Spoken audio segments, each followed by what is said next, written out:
இன்றைக்கி சீரக சம்பா சிக்கன் பிரியாணி தான் பண்ண போகிறோம். பிரியாணி கலர் பார்த்ததுமே உங்களுக்கு தெரிஞ்சிருக்கும் இது எந்த ஒரு பிரியாணின்னு. ஆமாம், தலப்பாக்கட்டு சிக்கன் பிரியாணி தான். இன்றைக்கி எப்படி பண்ணலான்னு பார்க்கலாம் வாங்க. அதுக்கு ஒரு பேஸ்ட் அரைக்கணும். அதுக்கு நமக்கு சின்ன வெங்காயம், ஜிஞ்சர் கார்லிக் வேணும். ஃபஸ்ட்டு பச்சை மிளகா போட்டிருக்கேன். நான் 1 எடுத்திருக்கேன். உங்களுக்கு காரம் நிறையா வேணும் அப்படின்னா 3-4 எடுத்துக்கோங்க. ஒரு கை ஃபுல்லாக இஞ்சி, பூண்டு ஒரு 20 பல், சின்ன வெங்காயம் ஒரு 20லேருந்து 25 பல் எடுத்துக்கோங்க.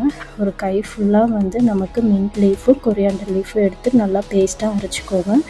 ஒரு பேனில் நான் ஆயில் ஊற்றிட்டு, சன்ஃப்ளவர் ஆயில் தான், ஆயில் ஊற்றிட்டு நான் நல்லா ஒரு பெரிய ஸ்பூனில் 1 ஸ்பூன் கீ எடுத்துகிட்டு நம்ம அரைச்சி வச்ச பேஸ்ட்டை போட்டு நல்லா அதில் மிக்ஸ் பண்ணி விடுங்க. ஆயில் கூட ஃபுல்லாக மிக்ஸ் ஆகிட்டு நல்லா அந்த பச்சை வாசம் போகிற அளவுக்கு நல்லா குக் ஆகட்டும். அதுக்குள்ளே நம்ம மெயினான ஸ்பைசஸ் மசாலா அரைச்சிடலாம்.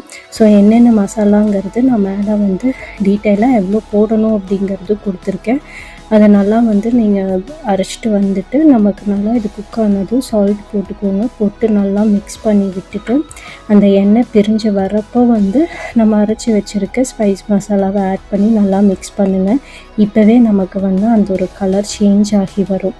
ஸோ சேஞ்ச் ஆகி வந்ததும் நமக்கு நல்லா குக் ஆனதும் நம்ம மஞ்சத்தூள் கொஞ்சம், மிளகாத்தூள் நான் 1 ஸ்பூன் போட்டிருக்கேன். உங்களுக்கு ஸ்பைஸ் வேணும் அப்படின்னா 2 இல்லைன்னா 3 ஸ்பூன் போட்டுக்கோங்க.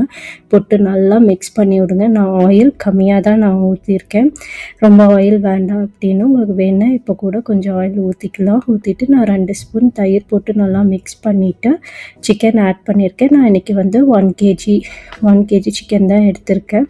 ஸோ நல்லா அந்த பேஸ்ட் சிக்கன் கூட நல்லா மிக்ஸ் ஆகிட்டு க்ளோஸ் பண்ணி ஹை ஃப்ளேமில் வச்சு ஒரு 10 மினிட்ஸ் நல்லா குக் பண்ணுங்கள் சிக்கன் குக் ஆனதுக்கப்புறம் நம்ம தண்ணி ஊற்றிக்கலாம். இப்போ நான் இந்த கிளாஸில் 3 கிளாஸ் சீரக சம்பா ரைஸ் எடுத்து ஒரு 1 hour பிஃபோரே ஊற வச்சுட்டேன். ஸோ 3 டம்ளர்னால் நம்ம 6 கிளாஸ் தண்ணி ஊற்றுவோம். பட் ஆனால் உங்களுக்கு நல்லா பிரியாணி குழஞ்சி இல்லாமல் உதிரியாக வேணும் அப்படின்னா 1 கிளாஸ் கம்மியாக ஊற்றிக்கிங்க. மொத்தம் 5 கிளாஸ் தண்ணி ஊற்றணும். இதில் என்ன சின்ன டிப்னால், நீங்கள் இந்த தண்ணி ஆட் பண்ணுறது ரைஸ் ஊற வச்சுருப்பீங்கள்ல, அந்த தண்ணியை ஆட் பண்ணுங்கள். டேஸ்ட்டு நல்லாயிருக்கும். அதுக்கப்புறம் நல்லா கொதிச்சதுக்கப்புறம் சால்ட் செக் பண்ணி பார்த்துட்டு லெமன் 1 புழிஞ்சு விட்டுட்டு ரைஸ் போட்டுருங்க. இன்றைக்கி நம்ம தம் பிரியாணி தான் பண்ணுறோம்.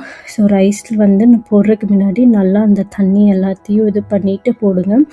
போட்டு கடைசியாக கொஞ்சோண்டு மின்ட் லீஃபை 3-4 கட் பண்ணி நம்ம போட்டுக்கலாம். இது ஒரு ஃப்ளேவருக்கு தான், ஆப்ஷனல் தான், வேணால் போட்டுக்கலாம், இல்லைன்னா தேவையில்லை. க்ளோஸ் பண்ணி வச்சுட்டு நல்லா அது கொதித்து வரணும். கொதித்து கொஞ்சம் தண்ணி சுண்டணும்.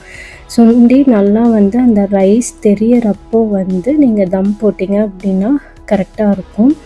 ஸோ இன்னும் நமக்கு இன்னொரு 5 மினிட்ஸ் நம்ம குக் பண்ணிவிட்டு க்ளோஸ் பண்ணி வச்சு குக் பண்ணிவிட்டு எடுத்தோம் அப்படின்னா நல்லா இந்த மாதிரி அந்த தண்ணி ஃபுல்லாக இந்த ரைஸ் உறிஞ்சும். இந்த டைமில் நீங்கள் தம் போட்டிங்க அப்படின்னா கரெக்டாக இருக்கும் நம்மளுக்கு. ஸோ தம்க்கு நான் கீழே ஒரு தோசை தவா தான் வச்சுருக்கேன். அதுக்குன்னே தனியாக வச்சுருக்கேன். அதை வச்சுட்டு மேலே இந்த பாத்திரம் வச்சு அது மேலே ஒரு பிளேட் வச்சு நான் வெயிட் ஒன்று வச்சுருக்கேன்.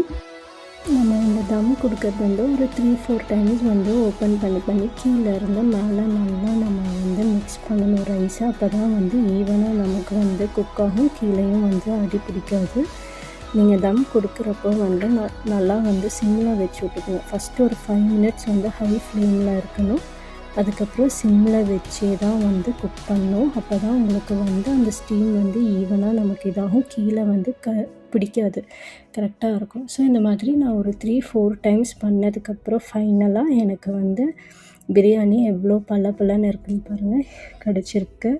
ட்ரை பண்ணி பாருங்கள். டேஸ்ட் சூப்பராக இருக்குது. இன்னொரு வீடியோவில் பார்க்கலாம். பாய்.